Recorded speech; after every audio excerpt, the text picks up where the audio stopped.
So like I was saying, one of the advantages to being a single mom of sons is that if you had a situation where there wasn't respect or enjoyment of the kinds of things that you think are important for a boy to at least be exposed to, you get to take that in hand and you get to create those opportunities.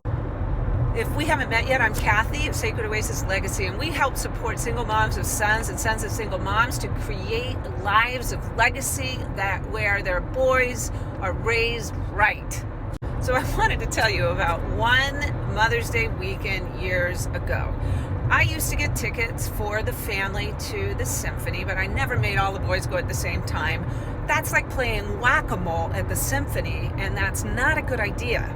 At this time, the symphony used to have a front row club, and a front row club was where they had cheap tickets for the kids and families got to sit up there, and it was all really great. Since it was Mother's Day weekend, this one time I did tell the boys we are all gonna go, and they were playing Beethoven's Ninth.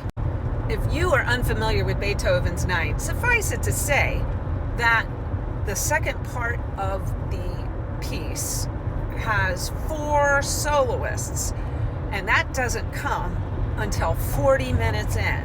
So for 40 minutes, these 4 soloists have to stand on the stage looking very serious, gazing into the middle distance, silently listening to the symphony.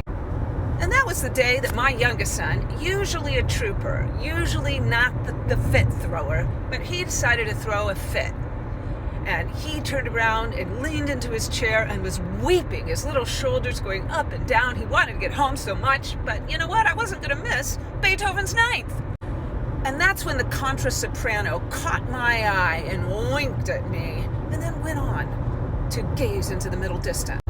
2 weeks later, there was a fundraiser at another venue, lovely Shishi venue, when I saw a board member who happened to also be the mayor, the former mayor of the fancy town next to the town I live in.